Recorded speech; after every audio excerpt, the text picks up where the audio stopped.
Welcome.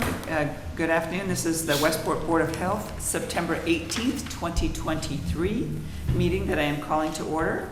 Under Mass General Law, Chapter 30A, Section 20F, this meeting is being recorded, and we'll do the Pledge of Allegiance. I pledge allegiance to the flag of the United States of America and to the republic for which it stands, one nation, under God, indivisible, with liberty and justice for all. Thank you. Okay, start off with the written report from Matt. This covers a 4-week period since we didn't have a Labor Day meeting.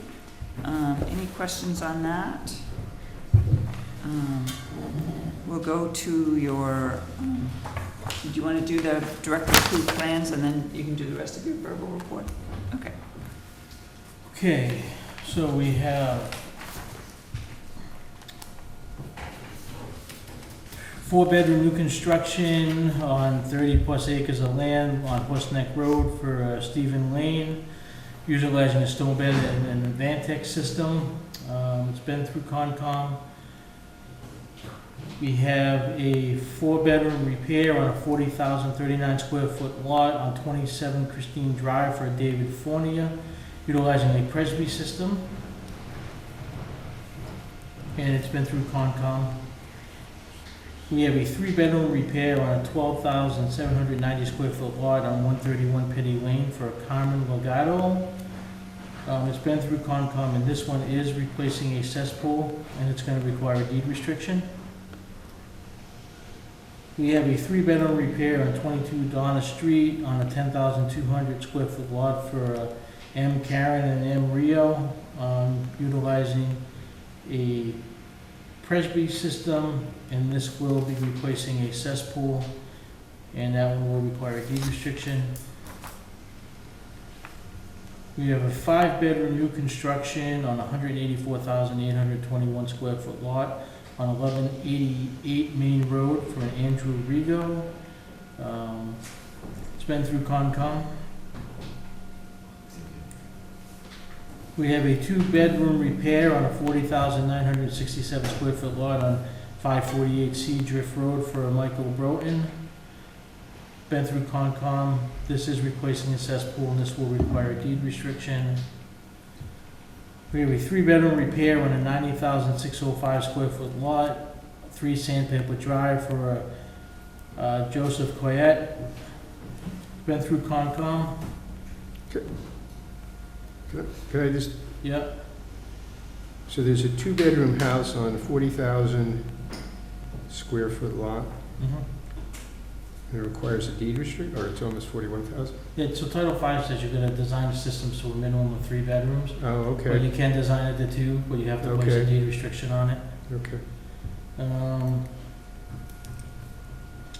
Where are we? Here we go.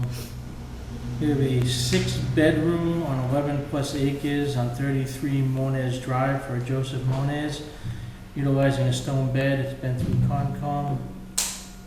We have a 4-bedroom repair on 548B Drift Road for William Moncrief,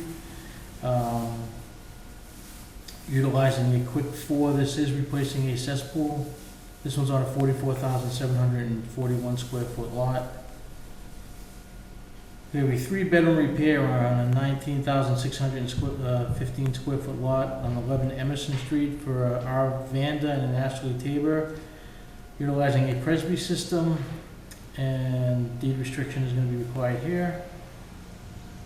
3-bedroom repair on a 39,130 square foot lot on 265 Howland Road for 265 Howland LLC. This one's utilizing a stone bed, and this one is replacing a cesspool.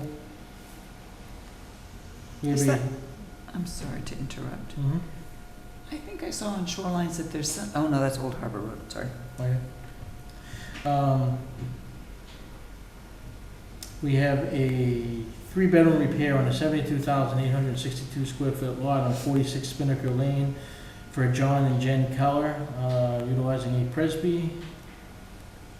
We have a 3-bedroom repair on a 20,000 square foot lot on 256 Tickle Road for Joseph Vasconcelos. Sorry. That is replacing a cesspool and the deed restriction is required. We have a 3-bedroom repair on 671 Old County Road for Sharon Martori on a 126,334 square foot lot utilizing a stone bed. This one is replacing a cesspool. We have a 3-bedroom repair on a 29,500 square foot lot on 293 Tickle Road for an M. Schuler and a D. LaVoy. The deed restriction is required here.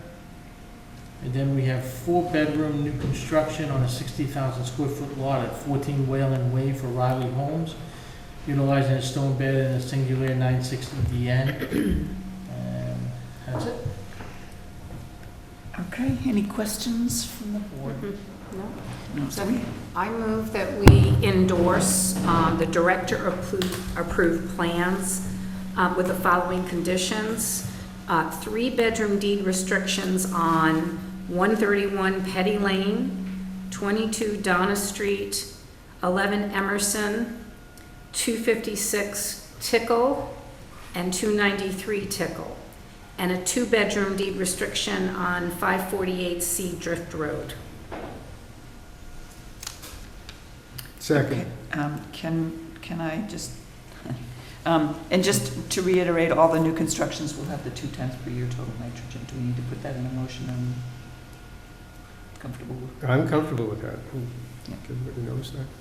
Okay. Okay. I'm sorry? 2 times per year, that's per our regulation. That's for the new construction at Horseneck Road, 1188 Main Road, and Waylon, 14 Waylon Way.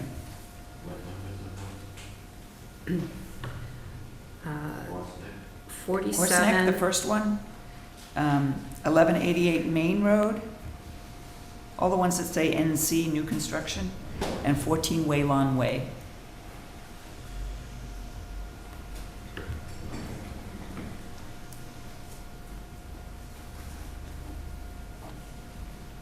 All set, Bob? Okay, I'll call the vote. All in favor? Aye. Aye, that's unanimous, thank you. Just updated this, show you what's been in place for cesspools. Oh. Okay. It was marked Monday. Okay, we'll turn to your verbal report. What's up? What's not? Yeah, really. So I'll just start with we ordered some new COVID test kits. They'll be arriving tomorrow, because the current ones we have left expire on September 30th, so it's time for some new ones. Definitely seeing an activity in the frequency people are coming to get them, so we wanted to get some fresh ones and something that has, an expiration date that's, less than a week and a half away. So, Okay, thank so you. those will be in tomorrow. Available through the town nurse? They'll be available to the town nurse. There'll be also some at the Board of Health counter. Okay. And we're going to share these out with the other communities within our grant group, Mhm.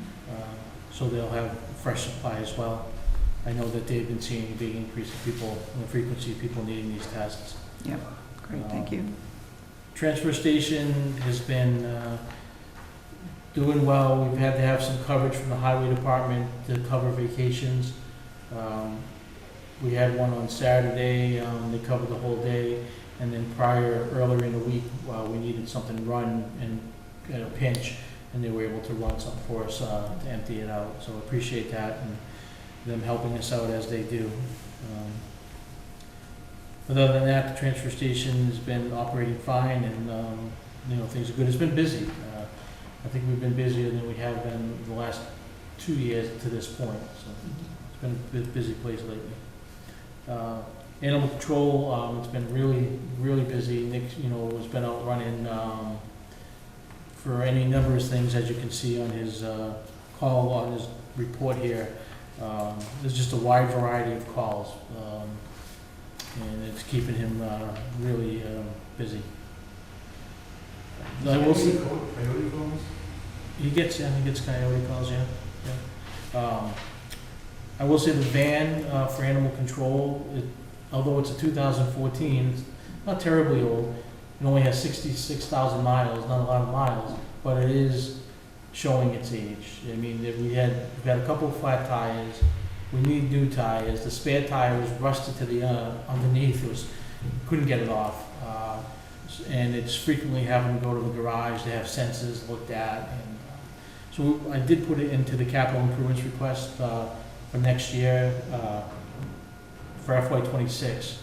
So not this coming fiscal year, but the year after, to put in for a new vehicle for animal control. Because the town administrator asked for a 5-year plan, so we put it into the 5-year plan. And we're still looking for another part-time, so we can, Yeah, we're still looking for a part-time animal control officer. And we just haven't had any resumes for that. We have a vaccine clinic coming up on the 22nd. It's this Friday over at the high school. Right now, it's going to be flu and RSV. We're expecting the COVID vaccine to be in beforehand, and if it is in, we'll offer that as well. But it's going to be from 3 to 6 p.m. at the former high school in the cafeteria. We'll have the sign out. 3:30 to 6:30, I thought. 3:30 to 6:30, I apologize. I have to be there at 3 o'clock. So, we'll have the sign up for parking, and it's convenient, so it's going to be in the cafeteria, so it's not too far a walk. There are flyers up, it's on our webpage, and if anybody has any questions, they can absolutely call and for further information. We do have a blood drive scheduled for November, and then that's the one we have scheduled for this year. The rest of them, there's another 4 scheduled from January until May. Yeah, January to May, so that's April, sorry. And that flyer will be posted tomorrow with all the exact dates and times, but they're all going to be at St. John's Church over here, right up the road. And am I missing anybody? I think I'll have Linda in for the next meeting. She had our first mom talk today, and I'll have her in for the next meeting to, discuss that and all of that. Okay. I'm just going to add to vaccine clinic info, not our clinic, but just to let folks know that Walgreens now has the latest COVID vaccine. I went and got mine today because I'll be traveling this weekend, so I wanted to get it. So, and I believe CVS will start on Friday for vaccine, for the COVID vaccine, the latest 23-24 formulation.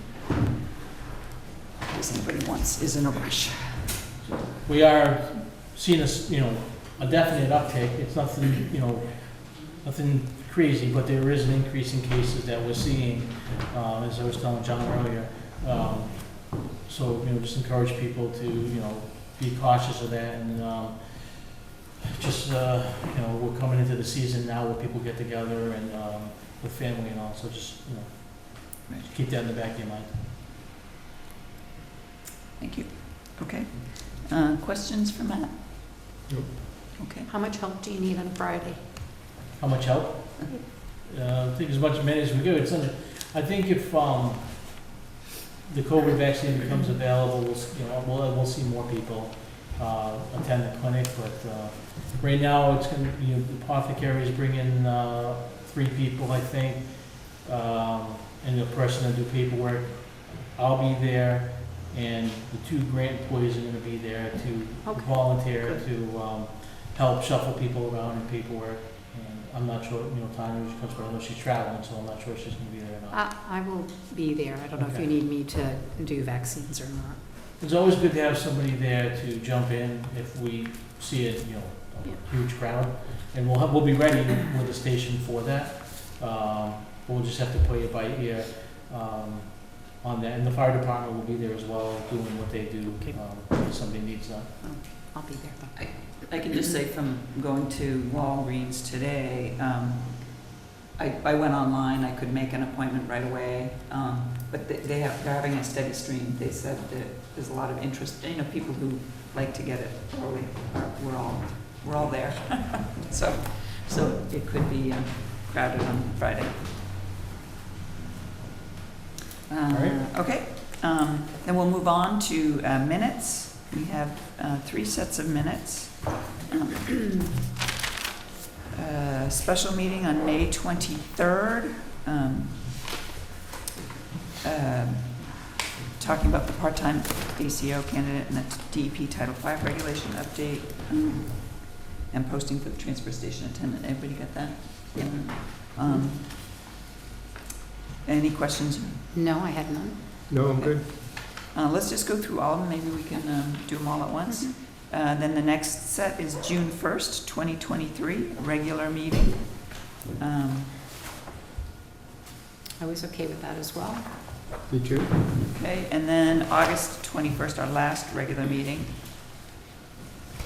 And I was fine with that one as well. Okay, then I would take a motion to accept all these meeting minutes. So I move that we approve the meeting minutes of May 23rd, 2023, June 1st, 2023, and August 21st, 2023. Second. Motion made and seconded. All in favor? Aye. Aye, that's unanimous. Thank you. Okay. Next, under other business, the first order of business is to appoint Gabrielle Almeida and Shaylin Rodriguez as shared health specialists under the Public Health Excellence Grant. This allows them to do work in Westport. Can you explain a little bit what we're going to do? Sure.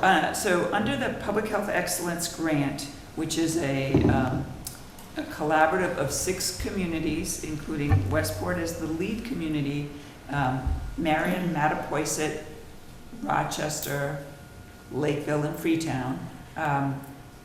It is funding from the Department of Public Health to support staff and resources to allow boards of health to do more of the work that they're supposed to be doing. Both Gabrielle and Shaylin will be doing field work, inspections. I'm actually going to ask Matt to provide a little bit more meat on the bones there. So a small part of their job is to cover the other towns, not so much Westport, on inspections, whether it be food inspections, Title V, housing, pools, body art, whatever it may be. So to cover vacations for when the agent in that particular town isn't available, or there's just helping them catch up. Temporary events pop up in these other communities that they'll be able to help out with. But that's kind of like a small piece of the job. The other, they're going to be working on projects, opioid epidemic, and we get there's some money funding for that's coming to the town.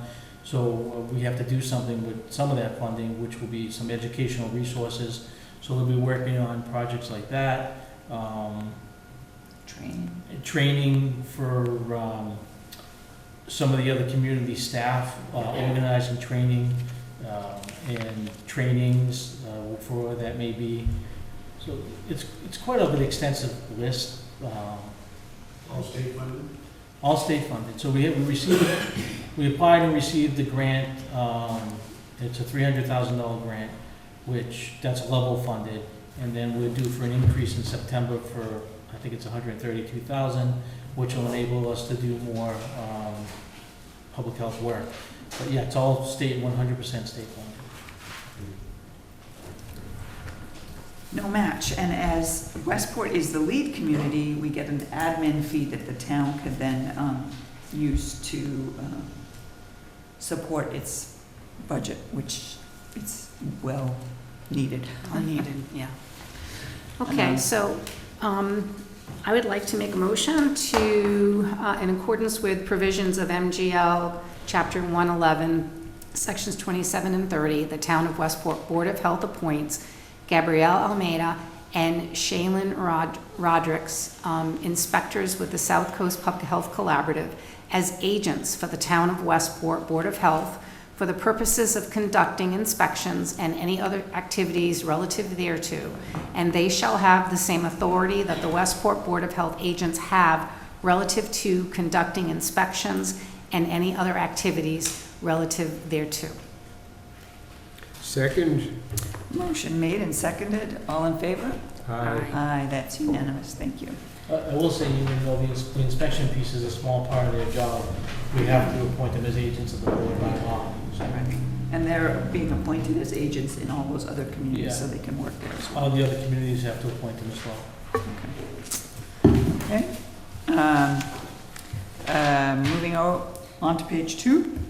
Request from the Director of Public Health to roll over remaining FY23 vacation time through June 30th, 2024. So you're only allowed to roll over 2 weeks of vacation time coming out of the prior fiscal year. I had 3 weeks, so I ended up losing a week. And I haven't been able to use the 2 rollover weeks with, for many different reasons. So I'm just asking the board to approve. I have 45 hours of time left that I'd like to roll over into the end of this fiscal year. Okay, the end of this fiscal year to June 30th. Okay, God bless you. Discussion? No, I would move to support the Director of Public Health to be allowed to roll over the 2 of the 3 remaining weeks of his FY23 vacation time into 2024. Second. So motion made and seconded to approve the Public Health Director's request to roll over 45 hours? So you Yeah, 45 hours. officially, to the end of the fiscal year. All in favor? Aye. Aye, that's unanimous. Thank you. I have to bring this by Jim, the town administrator next, and then I'm not sure if you could just approve it, or I may have to go before the select board, but I wanted to get our board's approval before going down that road. Thank you. We know you've been trying to take time off somewhat unsuccessfully. Keep on getting pulled in for things, so I appreciate all the work you do for the town.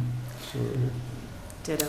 Okay, next agenda item, we have a few more minutes before our first hearings, is Cassandra Burdick is requesting a 1-year extension on a new construction disposal system permit for Deval Pond Drive, map 62, lot 22G, issued on 10/1/2020. We have the plan in the packet and a cover letter from Ms. Burdick. Let me turn first to Matt for your report, unless, I don't believe she's here, so. I don't see any reason why we couldn't approve this. I think it's fine. It's not expired technically yet, and she's asking for a 1-year extension. Any questions? no, I agree. It's within the 3-year time period, so it's timely. So I would move to approve the request from Cassandra Burdick for the plan at, here's the plan described? It's, lot anyway. 9, but it's Okay. 25 Deval Pond. 25 Deval Pond Drive for a period of 1 year. And that's for the plan dated 9/2/20, correct? Yes. So I second that. Motion made and seconded to approve a 1-year extension for 25 Deval Pond Drive. All in favor? Aye. Aye. That's unanimous. Thank you. Okay.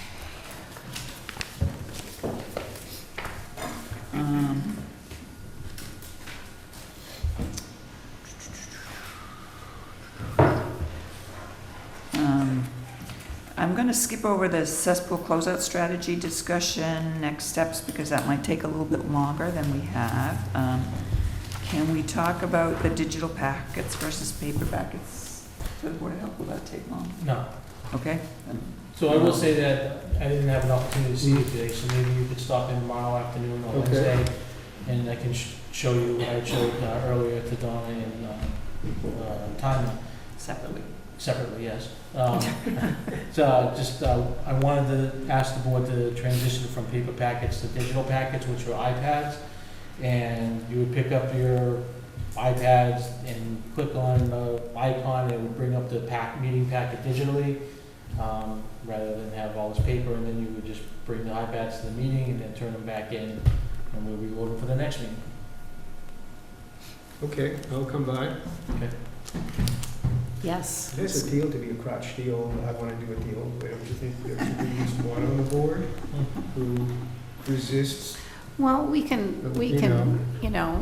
have one, People maybe the hacking first into time you can our have the iPods folder and with the changing old things stuff on in it? it, with the computer, and we could, but if you, somehow not having to unfurl those plans is attractive to me. So, Yeah.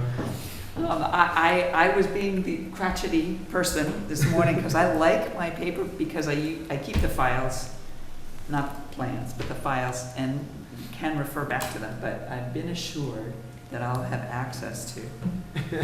Yes, you'll be given access to a digital file in the shared drive, so all those digital documents will live there all the time, and you'll be able to, Print refer it back off. to them as needed. Yeah, and print it eventually, off if you need the. eventually, if we get into the 21st century in this town, I think we'll it makes have sense, a shared database with all the other permitting departments, so we can actually see what's going on across the board, but That would be nice. not yet. Okay, Okay. so. So I'm available tomorrow afternoon or anytime Wednesday, and Okay. just come by and we'll go through it. Okay, So the consensus is that we'll move to digital packets. Is that We're correct? going to have a trial. of Well, I thought you would, because there's gonna be a bit of planning involved here. So, if, after I show Phil, if he's okay with it, and I know that you guys said you're okay with it, then I'll just move forward and have it all ready for our meeting, our next meeting. But we're gonna be walking through with Phil first, and we'll take it from there. Okay, all right. thank you. Okay. We don't have, it's 4:31, that clock is slow. Okay, Yeah. so we will move to, we'll circle back to the cesspool and also the information about the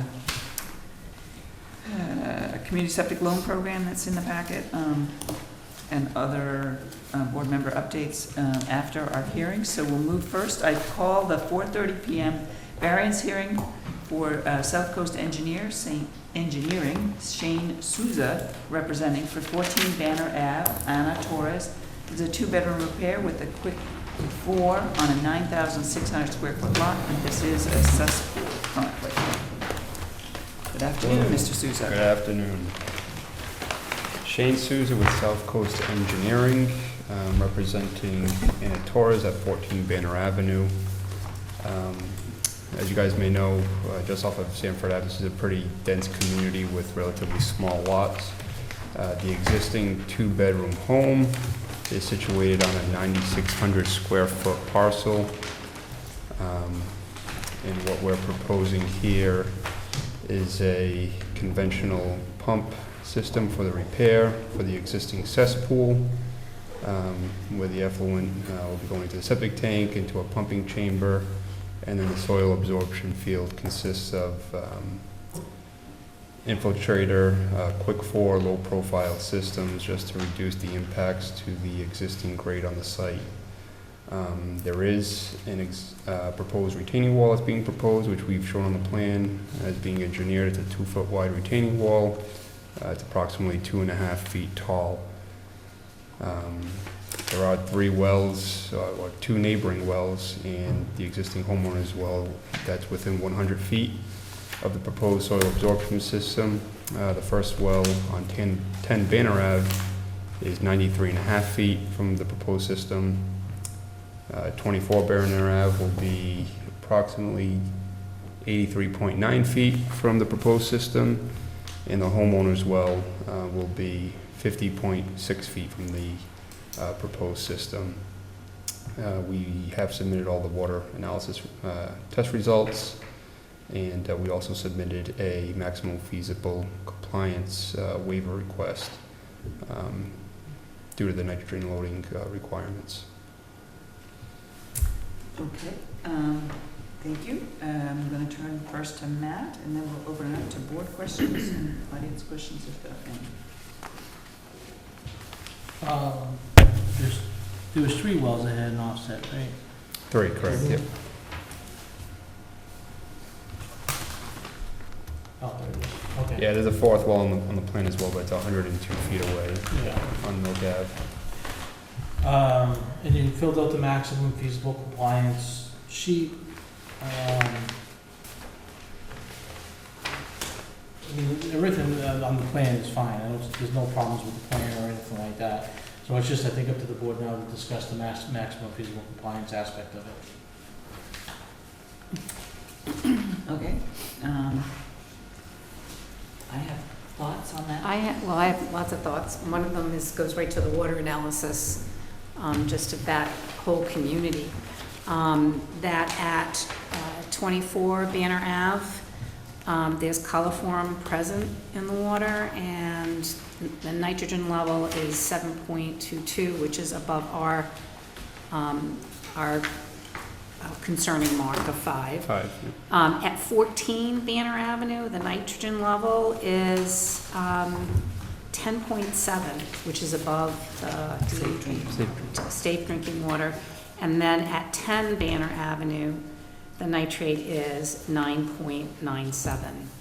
So this whole area is really concerning for nitrogen loading. And that was the thing that I zeroed in on when I saw this, is that this isn't a D-nite system. It's, it's something that we need to kind of look at how we help this community with their quality of their water, whether it's potable or not.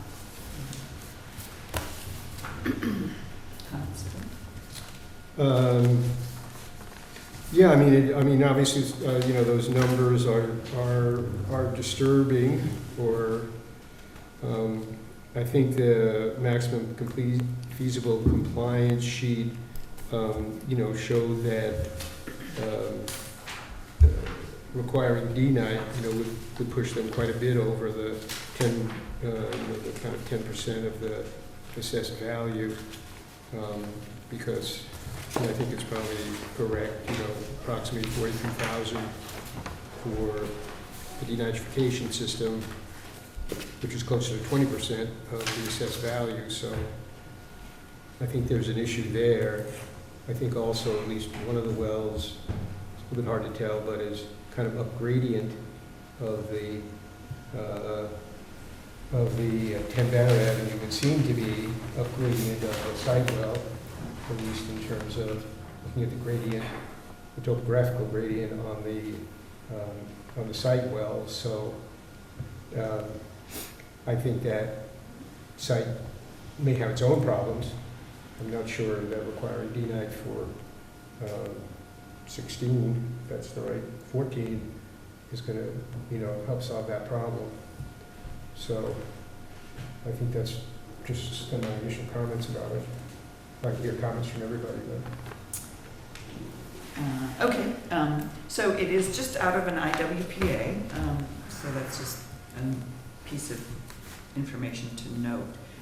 So my concern is the property owner's well is above safe drinking water, so she cannot use that well for what you would normally want drinking water to be used for. Is there any proposal to do some treatment on the well if you're not proposing D-nite, which is going to be the source of a lot of nitrates? Yep, I've spoken with the homeowner, and that is an option that she would be looking into. Obviously, upgrading from the cesspool to a Title V system should show some improvements, but that would be another way to improve the safe drinking water levels for her.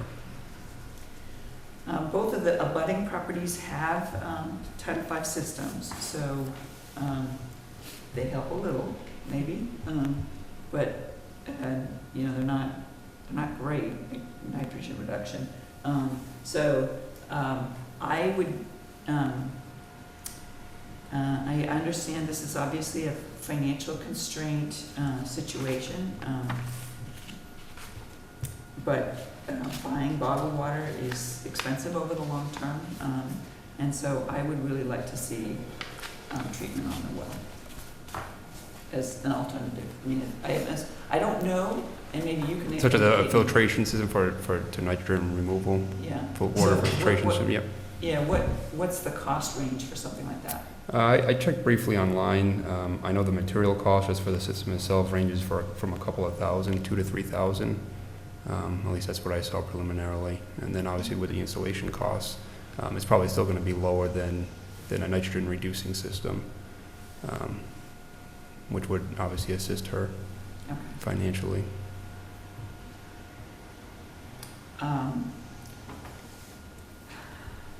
So, this is an aside to Phil. Do we have any update on the septic tax? No, I don't. I mean, I think the two houses are just kind of stalled on what they're going to propose to the governor. And so I don't think there's been anything, a compromise version, as far as I know, has not been reached to send back even to the governor at this point. We're hoping that the But government will come up with Oh, yeah. that $12,000 tax credit, which would be a big help. Substantial, Now, you right. can only do that or the loans, not both, but that's, yeah, I mean, it's really hard to tell in a particular case how that would play out. Because it really depends on your income level, right, a bunch of other things. paying taxes, right. Yeah. Well, I am personally reluctant to approve it without some commitment to water treatment, well water treatment. 10.7, it's above the limit. I understand all the other wells are not great in the neighborhood, but that is, the cesspool is likely a major source here because the other properties don't have cesspools. So that's my thinking. Yeah. I know she wants to do the right thing. Not that it matters. She is a widow, so I know financial concerns are a big part of it for her, and she wants to do the right thing. So, but yeah, certainly, I can speak to her on that as far as water filtration system. And I mean, that's something that could potentially be spaced out, but I would see that as a immediate priority because of the risk to health from contaminated water. So, I need some clarification, because there was, under our maximum feasible compliance policy, the way I had seen it was that there have been situations where,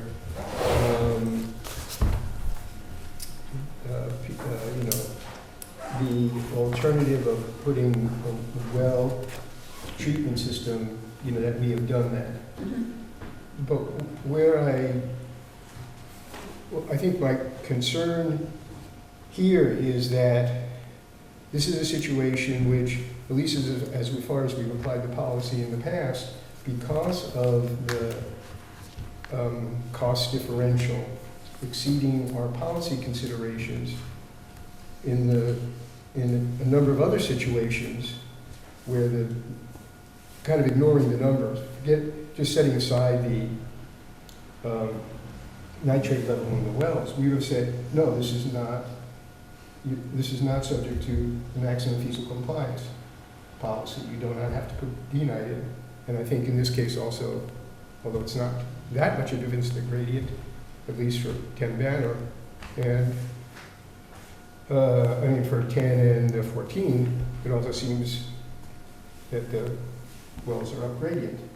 So now I think we're moving to the situation where a water test is completed and we find that the results is is equivalent to the MCL, that we're obligated to require that to be reduced. And I'm not clear what our authority is to do that. It's not under Title V, the way it's been, I mean,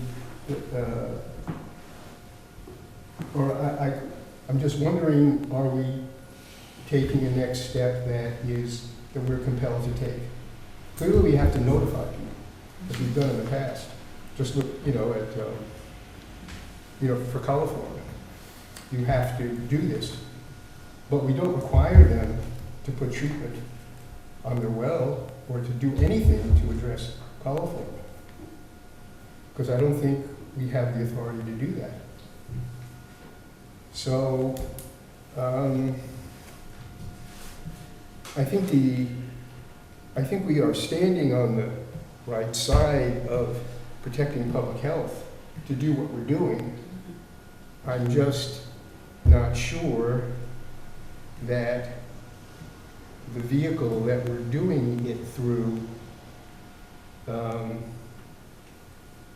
is the vehicle that we should be using. Well, I would make the case that under maximum feasible compliance, we're looking for maximum feasible compliance to protect the environment and the public health. And under normal circumstances, we would say, with a contamination limit exceeding the safe drinking water level, we would require DNAG. The engineer is making the argument that financially that's not feasible for this particular property. So in order for me to accept that argument, saying, okay, we're not going to require DNAG, I want to see what they can offer for protecting the well water if it's not a denitrifying septic system. It appears from the discussion of Mr. Souza that protecting the well is a lower cost alternative to requiring DNAG. If we didn't have a financial constraint here, I think we would say under maximum feasible compliance, you've got to put a DNAG system in. So we're saying, no, you don't have to do that because of financial constraints. But we're not doing anything then to protect the drinking water quality. And so, which is part of our charge. Well,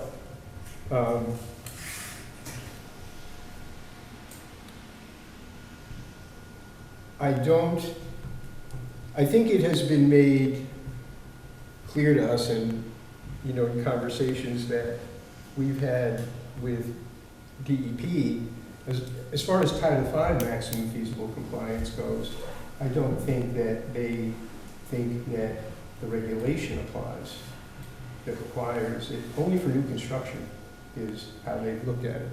And I think that we've adopted our own policy consistent with DEP's policy about what maximum feasible compliance looks like for small lots.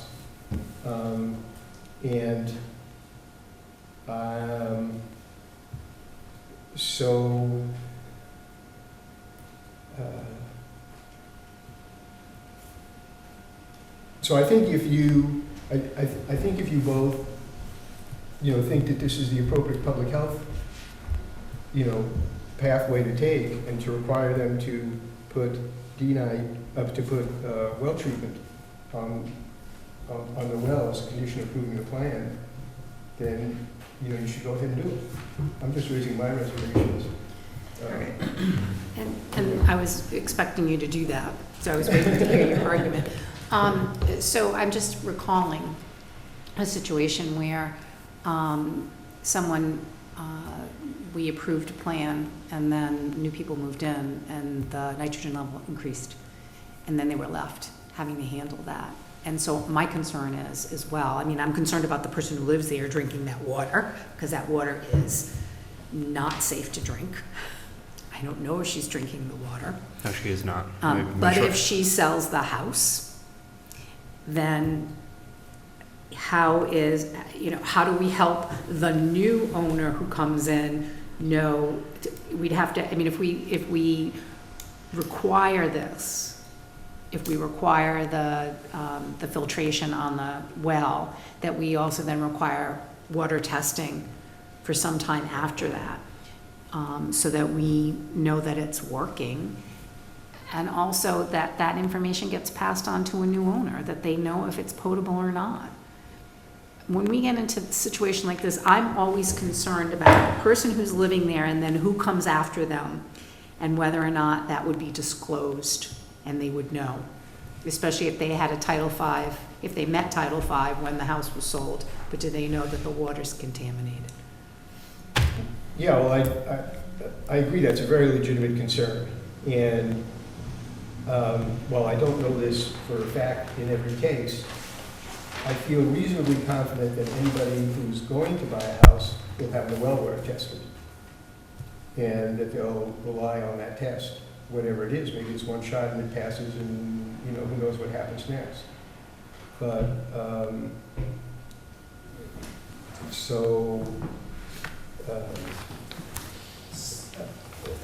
you know, I'm not at all questioning, you know, the intentions of this. I'm just feel compelled to point out the steps that we've taken so far, and I just don't think that this kind of fits into the model, so to speak, that we have. But So here's another consideration, sort of practical, I'm trying to be practical here, is that we will require 3 years of well testing for all 3 wells anyways, that we require some sort of deed notice that says, or I'm talking off the top of my head, Sure. that will give, is the homeowner putting the system in right away? I think she's anticipating, maybe, was it, I can answer that if you want.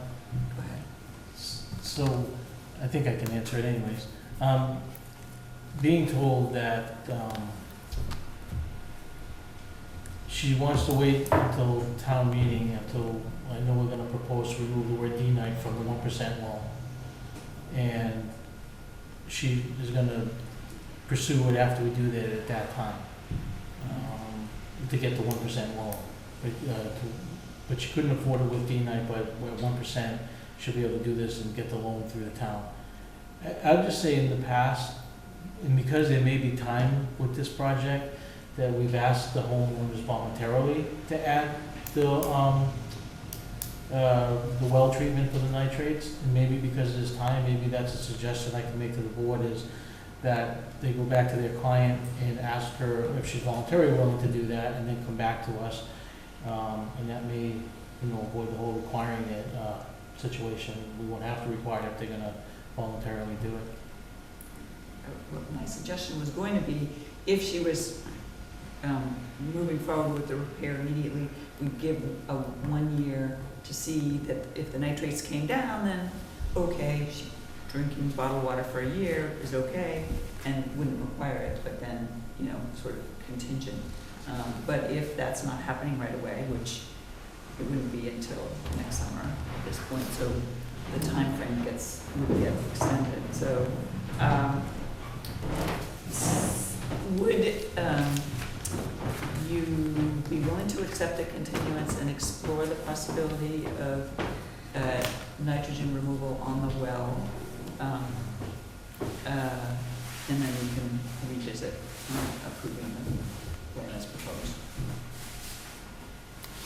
so if we had, say for example, I know that was a question, but if we did the well testing for 3 years, right, which was mostly what we're gonna do, if we showed improvement. Required under our Yeah, regulations. required, yes.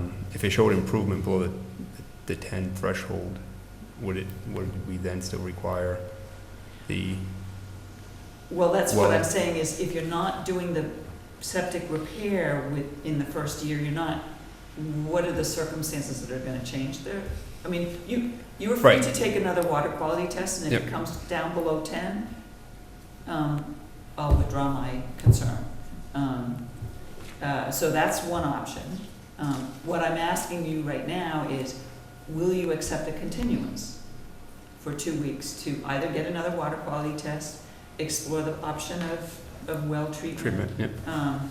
and then come back and we can reassess, and based on, Yep. you know, what you hear from your client, you can. Sure. Yep. Yeah, that's good. Okay. Is that something that's acceptable to the board? 2 weeks continuance? Sure. Or- Yeah. Yeah. And there might be more. So I have a 4:40 time slot open on the 2nd of October. Did you want to continue to then, or do you want to go longer than that? 2nd of October, 4:40, that should be fine. Okay. Okay. So I would have, I'll move a continuance for 14 Banner Ave till October 2nd at 4:40 PM. I second. All in favor? Aye. Thank you. Sorry to put your finger there, but.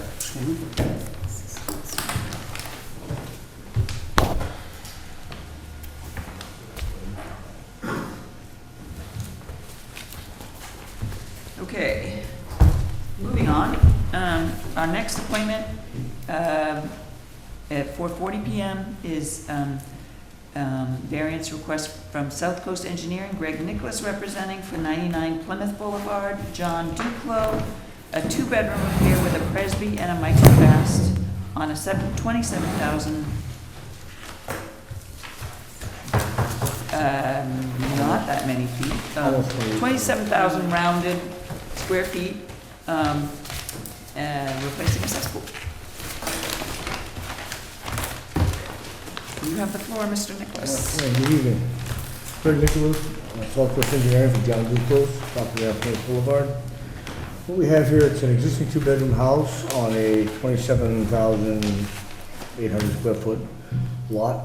And what we have is it's serviced currently by an existing cesspool, and it shares a well with the abutter, which is actually his brother.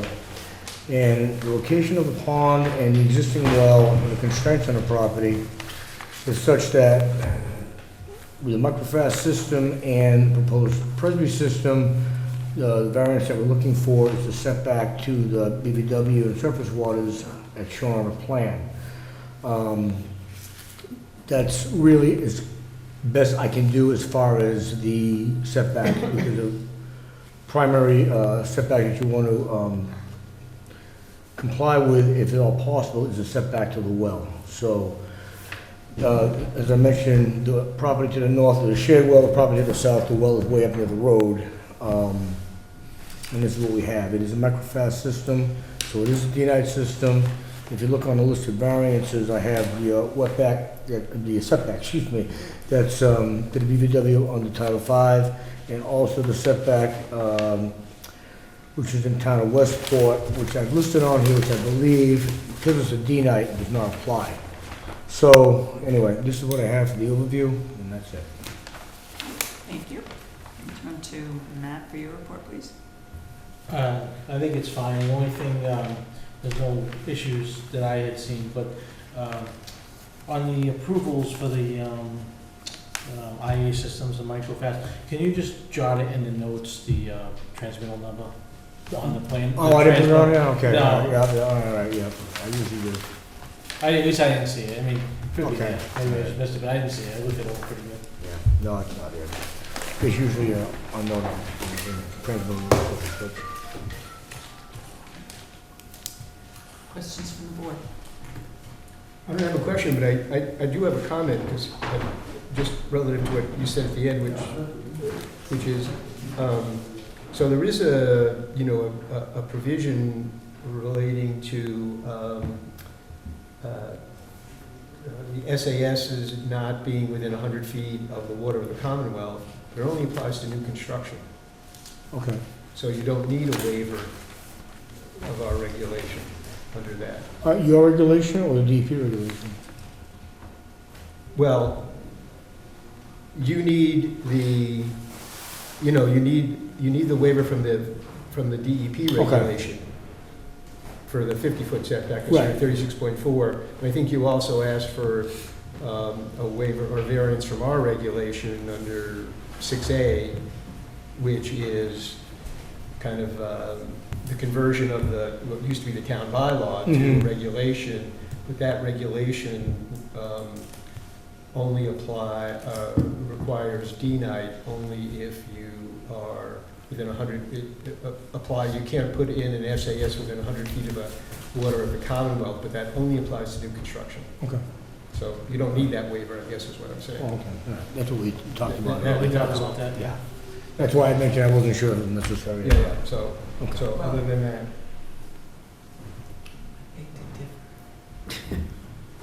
If you look at C, I mean, I don't have a problem with the plan, but any design for repair of a septic system is required to be sited within 50 feet of a surface water boundary, and is that, that's absolutely the case. I Mhm. agree with that. They do need a waiver from that part. yeah, so that's our town regulation. Oh, I was talking about what was, okay. But does it say unless it's a D-night? I thought that's what it said. Any design for repair of a septic system that is required to be sited within 50 feet, so Mhm. repair, Mm-hmm. 50 feet of a surface water boundary or wetlands bordering a surface water boundary must meet the standards for nitrogen limit. So Okay, that was, That's what we that's talked what about. it was. Yeah, yeah. Okay, all right. so, And for what it's worth, this is also going to, it's exempt from the notice of intent, but I have to go through an RDA process of conservation commission say that, and that hasn't occurred yet, so there is a hearing pending on that. But I agree with Phil that you don't need a waiver because you're in compliance with what the regulation Right, says. right, right, and that was, yeah, Matt and I discussed But that, it's, yeah. I thought you. I understood what you're just saying now. I thought new I thought his reference was to a different, so Yeah, maybe I just so didn't it's- pay attention to that. Sorry. Okay. Just- It's actually 6C, but close enough. Okay, any other questions or concerns?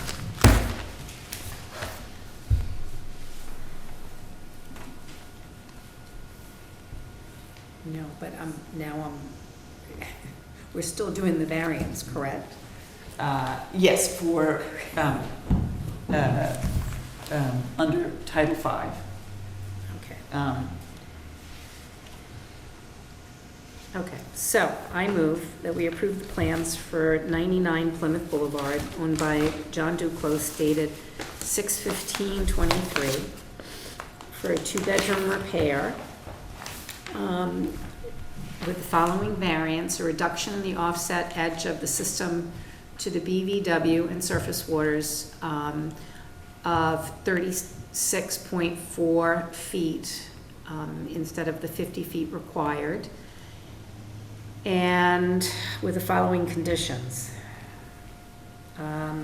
hold harmless agreement, two-bedroom deed restriction, Concom review, and all the IA requirements. I'll second that motion. Any discussion? All in favor? Aye, that's unanimous. Thank you, Mr. Nicholas. Thank you. All right, moving on to the next one at 4:50 PM.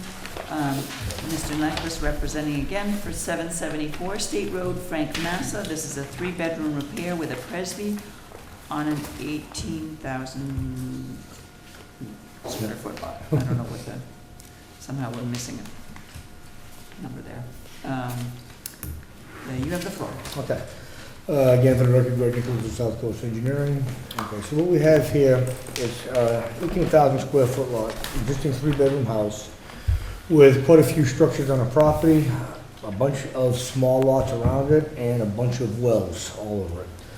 So if you take a look at the plan, you can see all the wells are located and all the respective distances to the proposed systems are listed. The existing well is right in front of the house. It's a shallow well.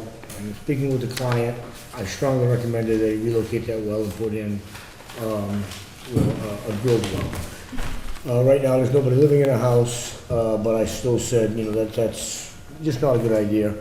it's too close to the shallow well, there's anything that's in the ground, not to mention the fact that you're on a state highway, and I can speak from experience, salt is used very liberally.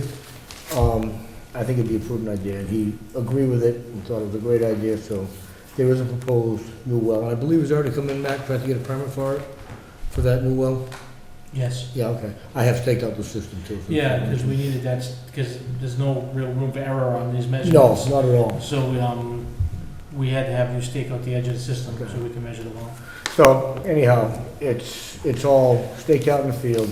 The proposed system again is going to be a Presby. There's an existing tank here, 1,500 gallon tank. I don't know, it doesn't appear to be that old. I don't know the history of it.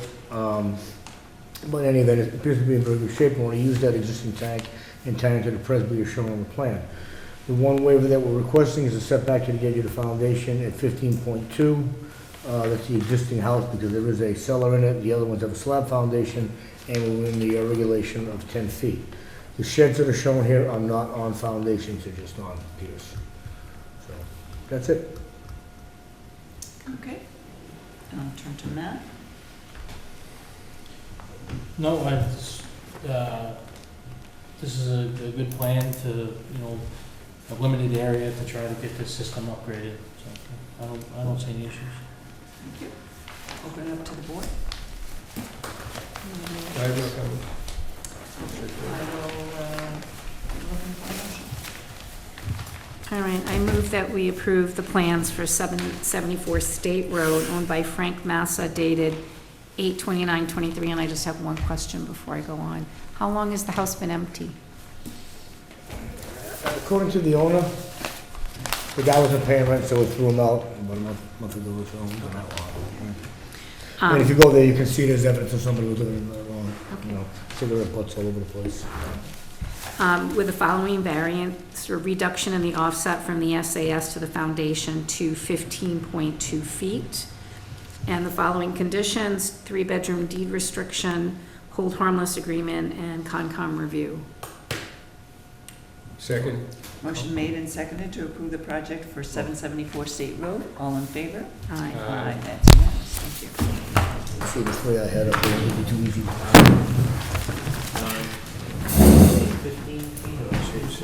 15.2 feet. 15.2.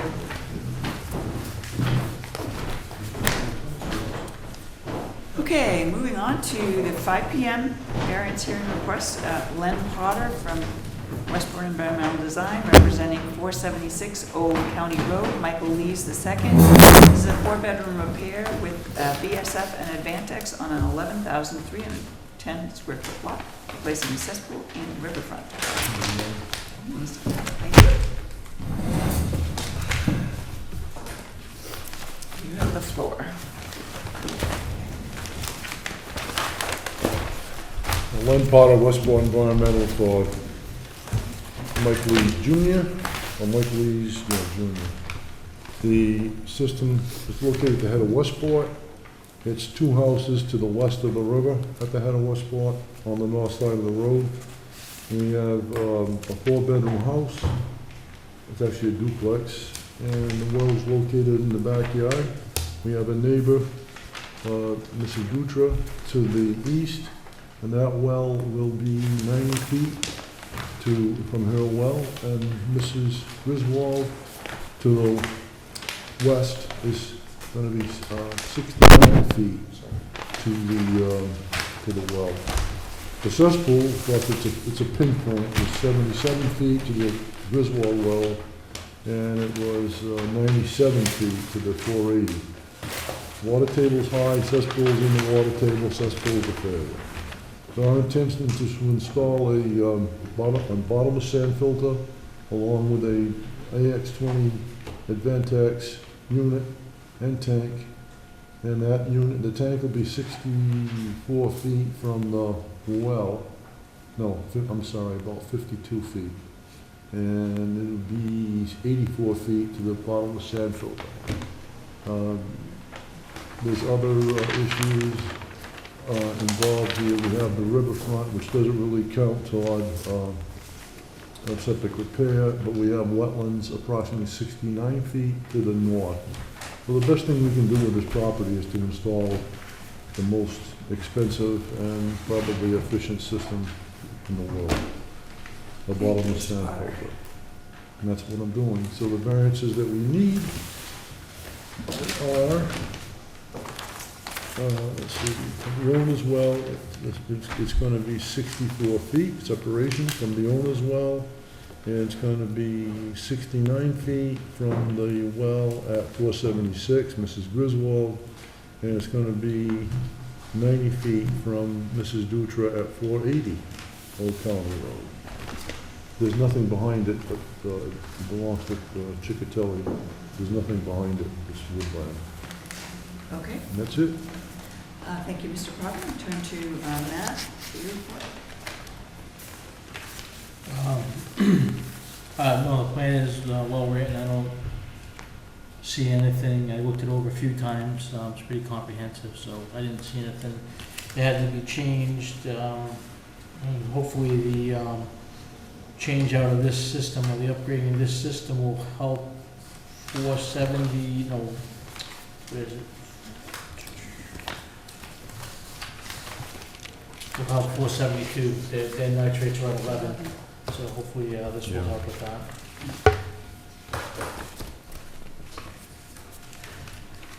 That's a shallow well, uphill by about 10 feet, but it is what it is. I sent them all the abutters, both abutters, copies of the well reports, Okay. so they can see what's going on. Can you tell me, what does it mean when, for the total coliform, they say I confluent? have no idea. Oh, good, I'm not the only one. No, you're not. I have no. Usually it says I've never seen present that. or absent. And that's, is this, yeah, so that's an abutter property. That's And an and they got abutter. a copy of the report. I So think, is that Griswold 472? this is 480. That's Mrs. Dutra. Dutra, okay. I don't know what that means. Well, does Pat send letters when there's coliform present, right? Yes, yes, Or nitrates above 10? yes. Okay. So, Speaking of abutter, did you bring in the notification? yes. Oh, okay, good. I'm right on it. And I just want to make sure. Okay, questions from the board? Other questions from the board? No, seems good. Okay, I would, So, I have the numbers right, so I move to approve the plan for 476 Old County Road, a 4-bedroom repair for Michael Lees II, on a plan dated 8/28/23, subject to local upgrade, approval waivers, and well setbacks for 476 of 64 feet, 472 of 69 feet, and 480 of 90 feet. Concom review, 4-bedroom deed restriction, hold harmless agreement, and 2 years of nitrogen well testing. Second. motion made and seconded to approve the project at 476 Old County Road. All in favor? That's unanimous. Thank you, Mr. Potter. I have a question. You may have ask. answers. The call that I had in the rear of the room was from Mr. Derek Reese. And he wants to speak to the board. And you can handle it whatever you want to do. He wants to come in at 5:30 and talk. And I told him what Matt told me, to submit a plan and take it from there. But he's driving me nuts. I'm sorry to hear that. It's not me. No, I understand, but He does have a right to say what he wants to say, but he can come before us with a plan, because it's hard to, I know. I told him, I said, he doesn't want me to submit a plan. He wants to talk first. So I'm gonna tell him, she told me. okay, well, we'll cross that bridge at 5:30.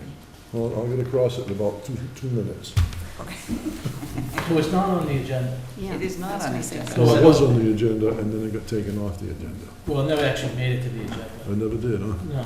No. So it's not on the agenda, so I'm not sure if the board wants to That will- handle it, how they want to handle it, but I'm gonna tell him I'll submit a plan, and then we can have an appointment to speak with the board after that plan gets submitted. That's all I can tell you. I appreciate your efforts. Thank you. All right? Thank you, Mr. Potter. That's when you get paid the big bucks. Yeah, I know. Yeah, we got big bucks. All right. Okay, moving on. We're returning back to other business, the self-pool closeout strategy, next steps, and board member updates, as well as the community loan update. Yes. That's just in the agenda in your packets for you to review. Okay. And if you have any specific questions for me about it, I'll try to answer it. And I can let you know how much is left in that fund to date. You can do that right now, because I asked that question already. This is $340,000 we have left. Okay, so there's still, I think that's relevant in terms of relative to our cesspool strategy about the community septic loan new option to create for low-income residents where you can have a lower interest, a zero-interest loan from the state, which would allow us to do the lower interest. I know you looked into that, Phil. But we still have $340,000 left on this round. Right. So I'm not sure the town would be ready to borrow more money Right. until we've exhausted that one. I don't know what other folks think. Agreed. Yeah, no, I do think that, I do think that, would be, problematic. I think if we go ahead and do the extension of time, that gives some time to reduce to see where we are with the current tranche of loan that we have, as well.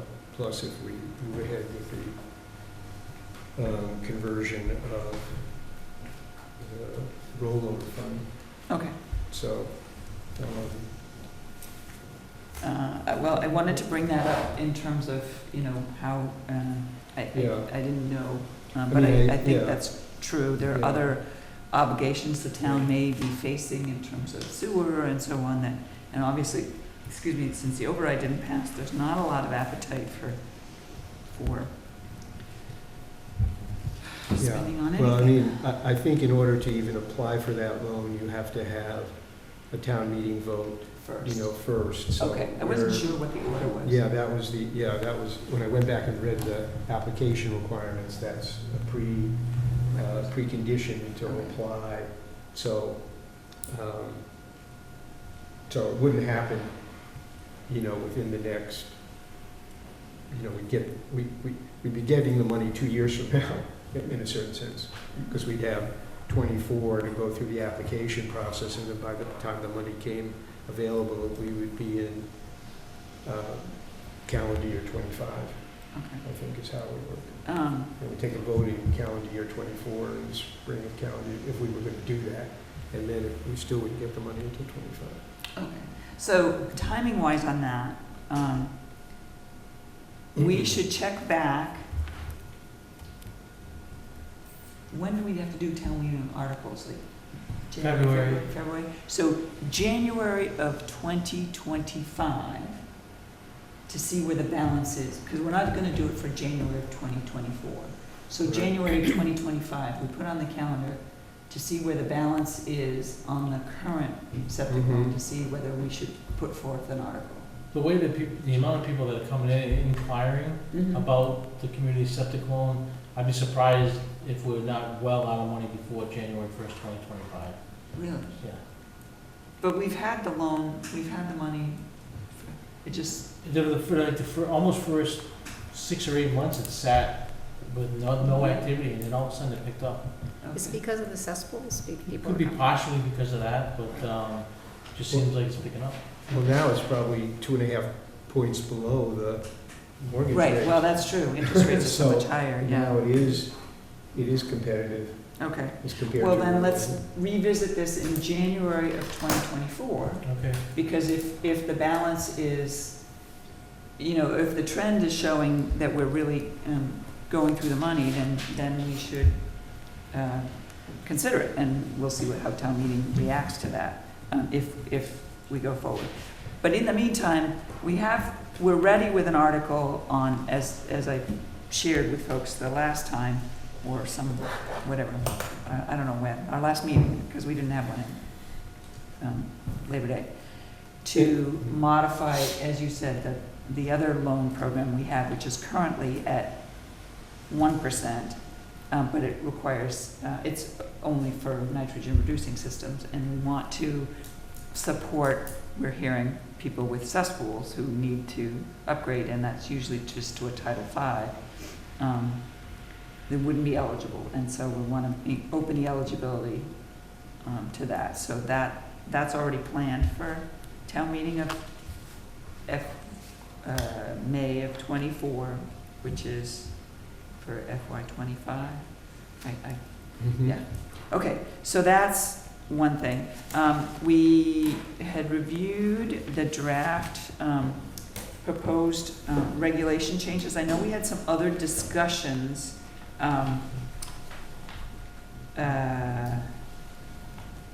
But I think those are policy related. Or no, maybe one.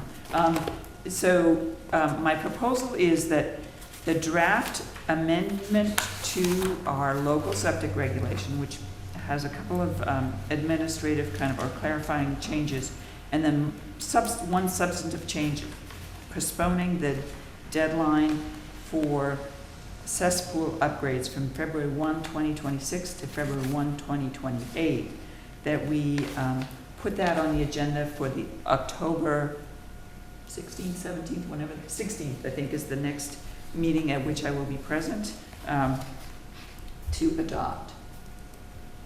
Is that okay with everybody? Yeah, I mean, it is,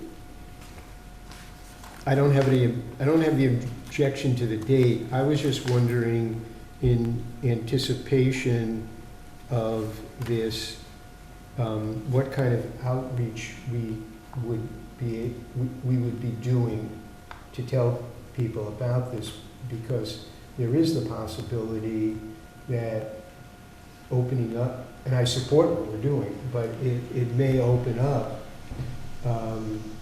people who would come in and say, we want a longer extension, or we don't like this at all, because we are revising this particular part of the regulation. So I just want to, we don't have to do it right at this meeting, but to talk about, because it becomes like a public hearing, right? Because we're changing the regulation.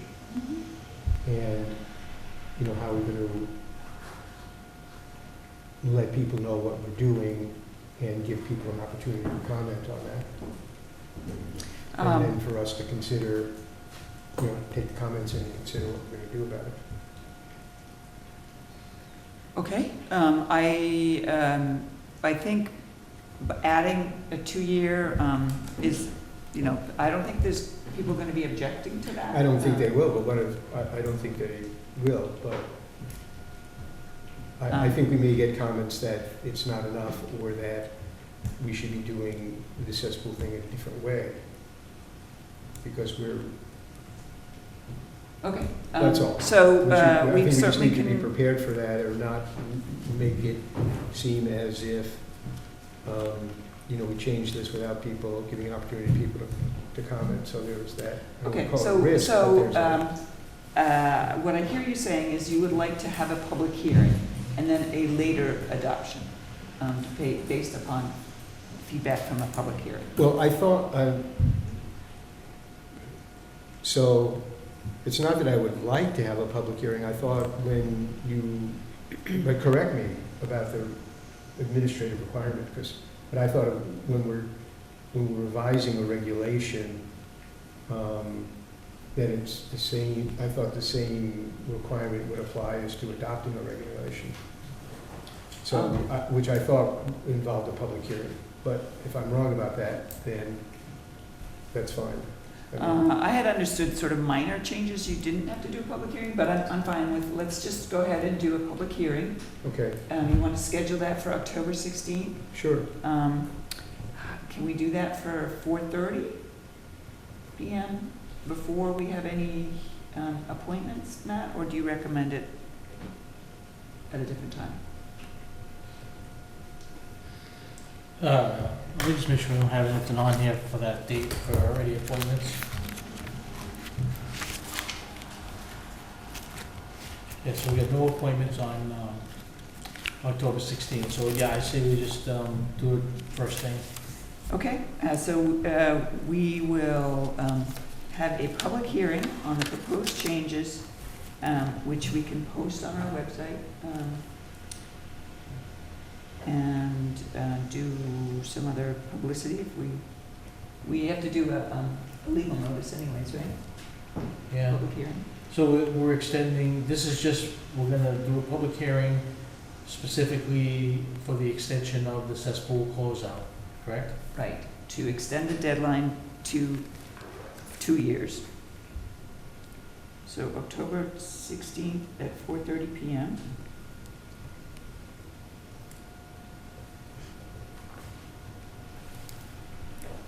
And then we will vote, based on the feedback, we could potentially vote then, or at a subsequent meeting. We'll take it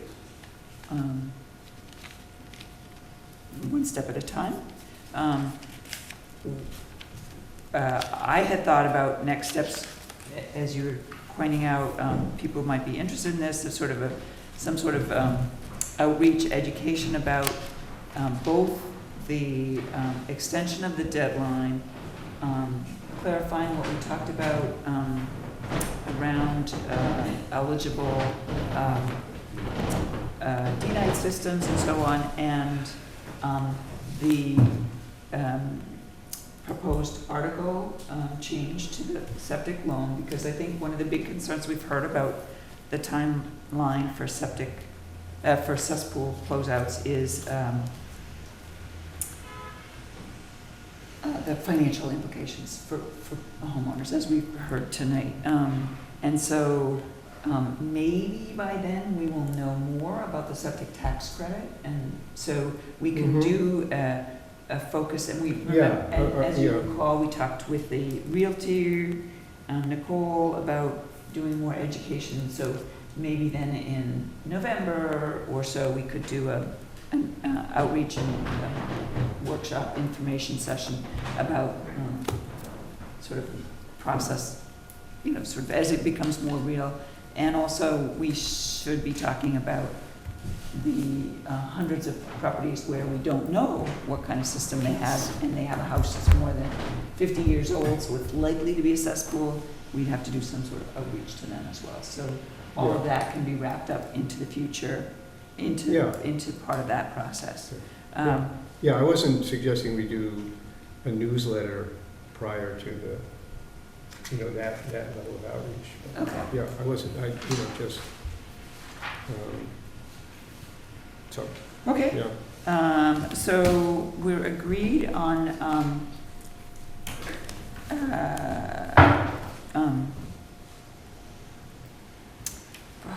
having a public hearing on the proposed changes to the regulation on October 16th at 4:30 PM. Welcome public input on that. And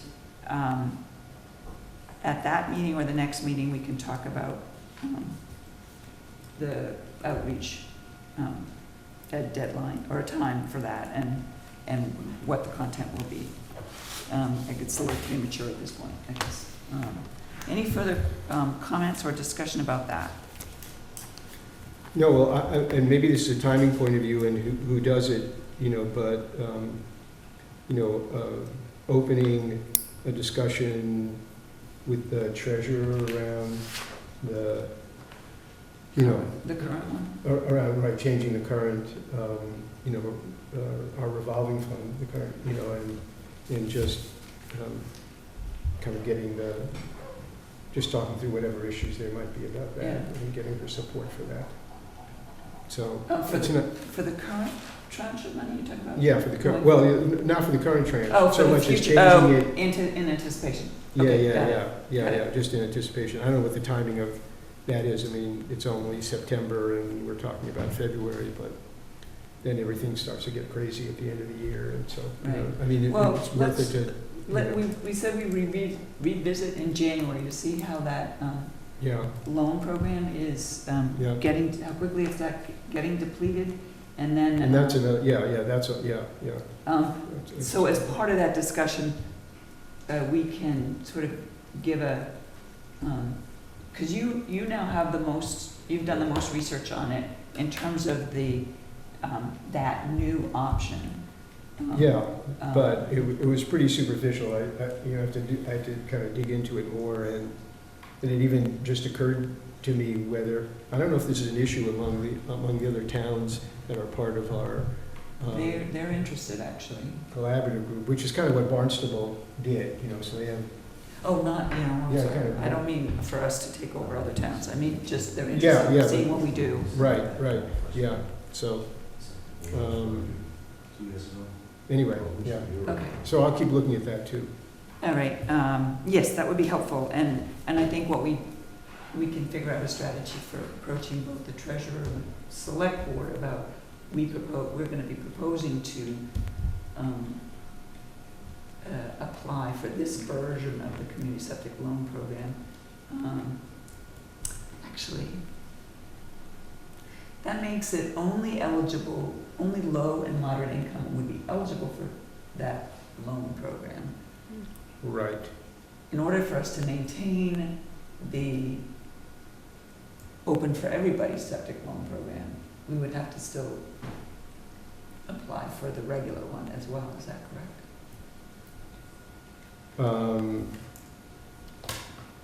Well, I don't, so our kind of, our revolving fund, our own money was one where, you know, the treasurer wanted it for low and moderate income, and we set the level for 1%. Yeah. Now the DEP one is also income-based, you know, is to who's eligible, I believe, you know, for what category of loan. So, but once I realized that that could not provide funding until 2025, I really stopped looking into Okay. Well, it, the details of it. Because it wasn't like, okay, well, we should think about filing an application for it, or let's start really having serious discussion. So, right. so I have to go back and look at it. How did we acquire that money? Was that back in 1994? Well, just hang on a second, so. So the question, I think, if I'm gonna ask you to Okay. research is, Yeah, I believe, my understanding is, if we want to apply for a 0% loan from DEP, we have to restrict it to low and moderate income.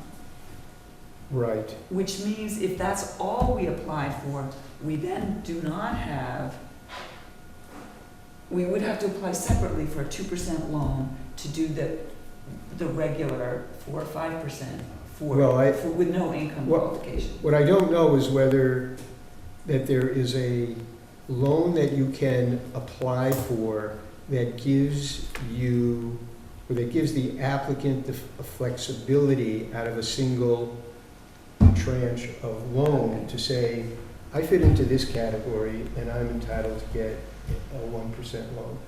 Or I file into this category and I'm entitled to get a 3% loan or whatever. Yeah, I suspect that's not the case. I don't know. Because DEP is gonna say either you borrow at 0% or 2%. You can't. Oh, as far as what we're doing, yes, that's correct. I think that's correct. Right.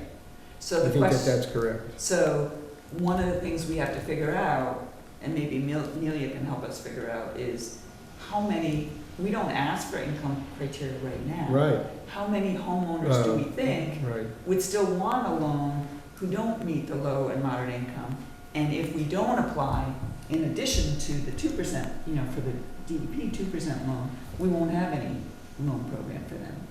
Well, we do Yeah. ask for income to a certain degree. Well, but, I mean, how much the total amount that we borrow, I mean, we're just speculating here. But usually we tend to borrow at $250,000, right? Yeah, Yeah. well, we can either get it all at once, or we can choose to take it in two payments. Yeah, yeah.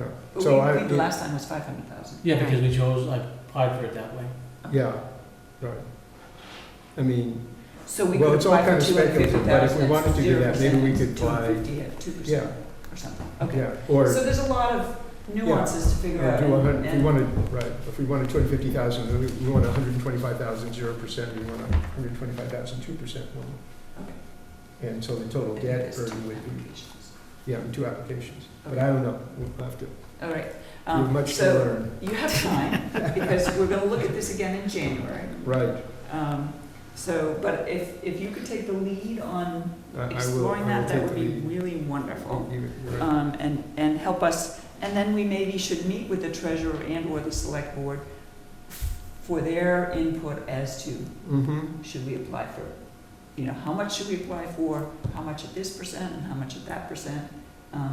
You know, based on the research you've done and what we hear from Nelia about loan applicants. So- Yeah, and like I said, maybe it's part of conversation initially with the treasurer before we go up the chain on, you know, what, how it Yeah, all so works. currently the 2% loan is at 5%. 2% from DEP and we Right. loan it out at 5%. right. So the 0%, what we would ask for is a 2%, right? I think that it is, I don't mean arbitrary, not as to being not well thought through, but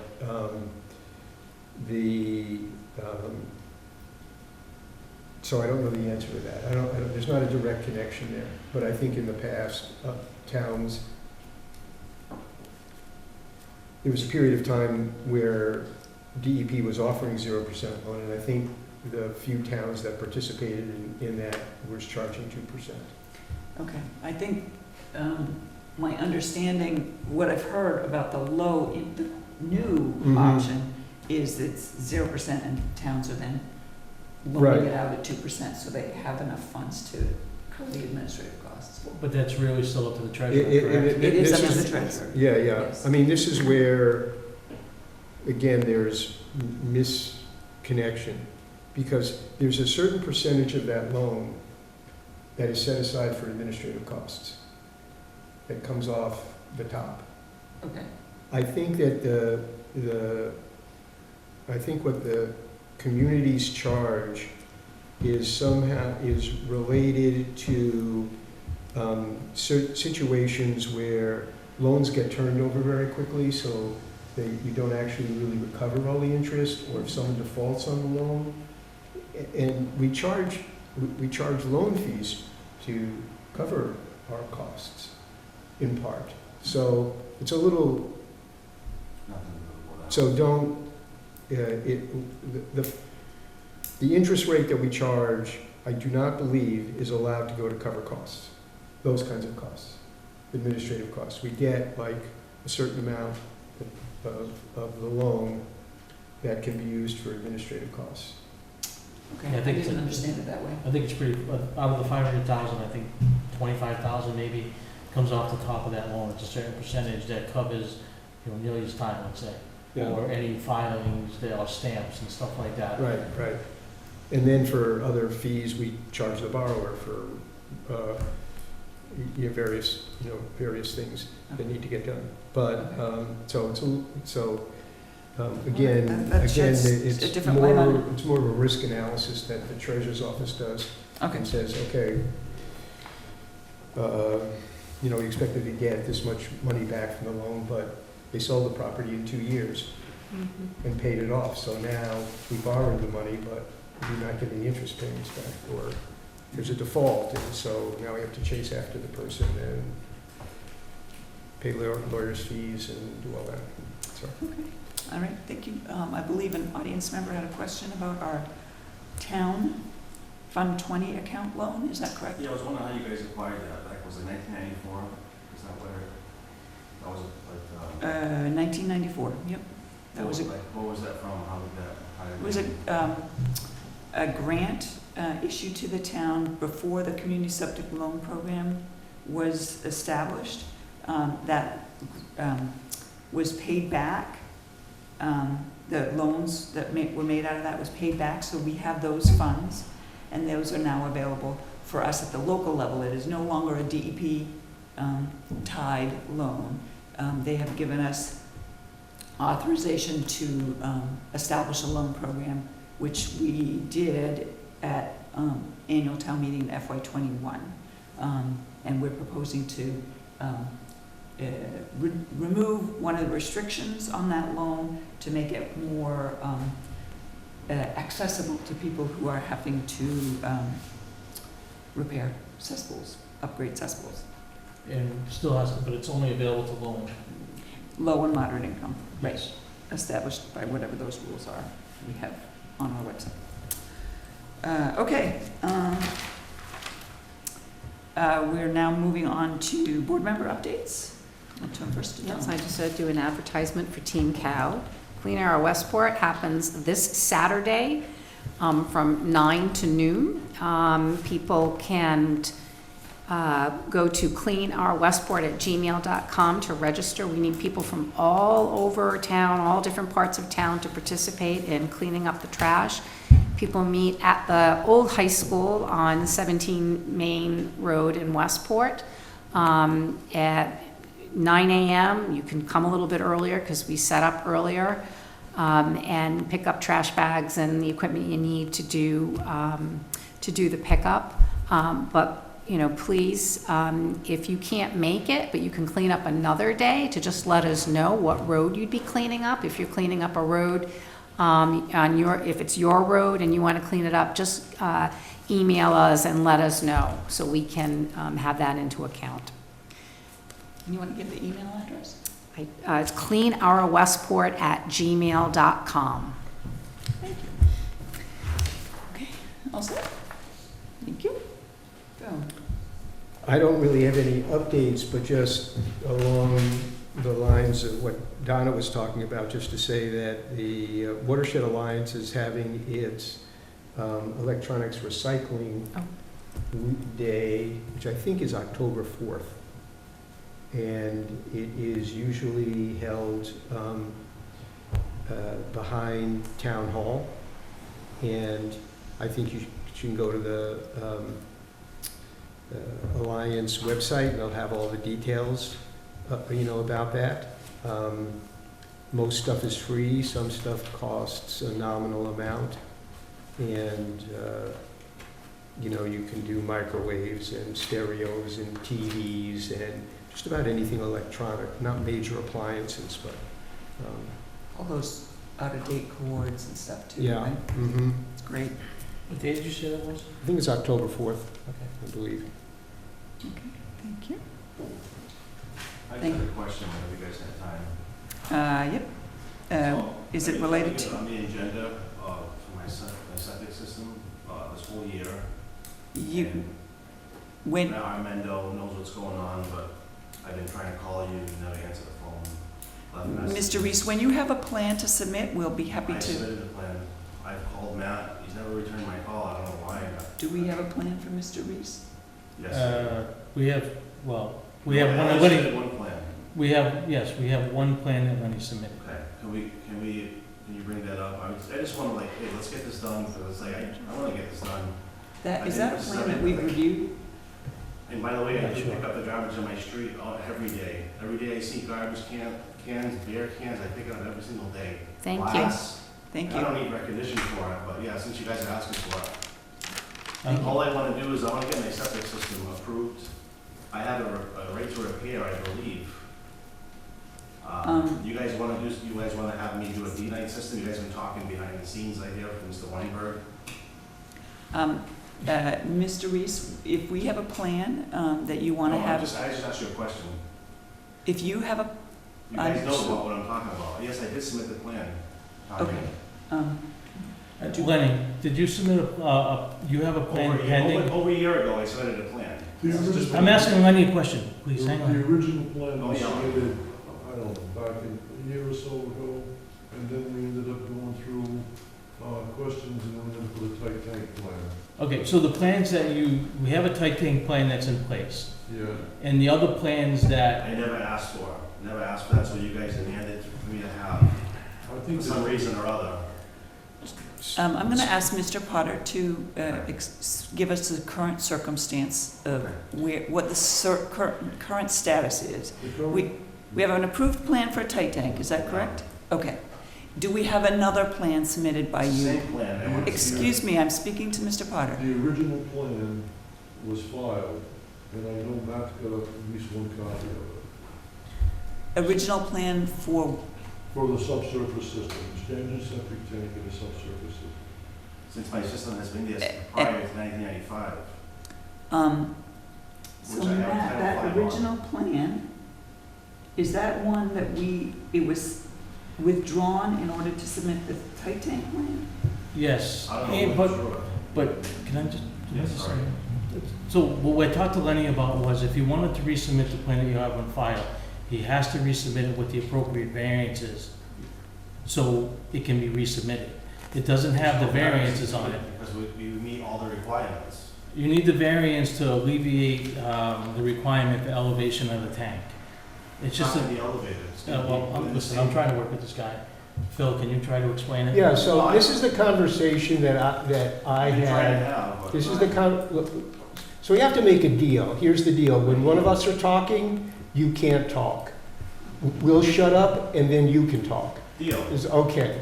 So the last conversation I had with Len, and Matt was in the room, and I said that I thought that we had, from the beginning, had got locked into the debate about whether or not the septic tank needed to be elevated or not. And that's why we didn't make any progress.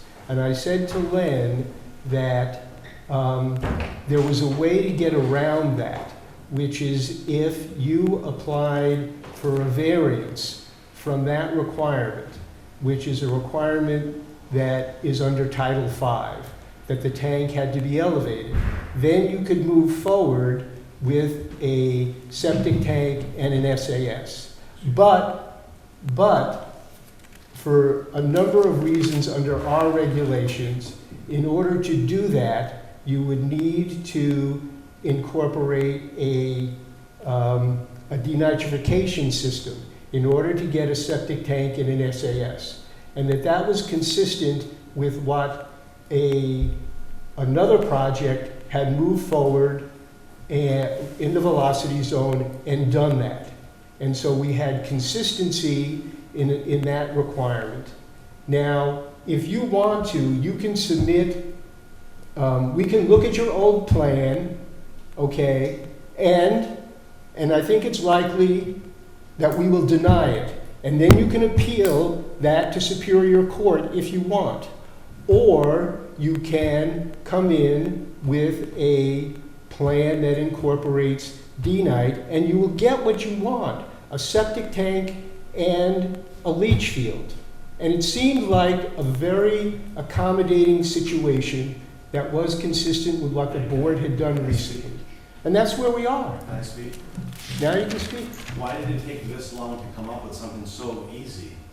Why can't I get a phone call back from you are the director, right? Well, That's not relevant, Mr. Reese. No, I'm asking. So I communicated that to Hold on, I'm him. still talking. Okay, go ahead. You guys passed the buck, you guys passed the buck to Brett Rowe. You guys said, oh no, Brett Rowe said that you can only have a tight tank. True or false? True or false, Matt? I have to look back at my emails, I don't remember what it That's said. true. I called, But- I'm still talking. I talked to Mr. Brett Rowe, he says, I have nothing to do with that. That has nothing to do with me. I never said anything about that.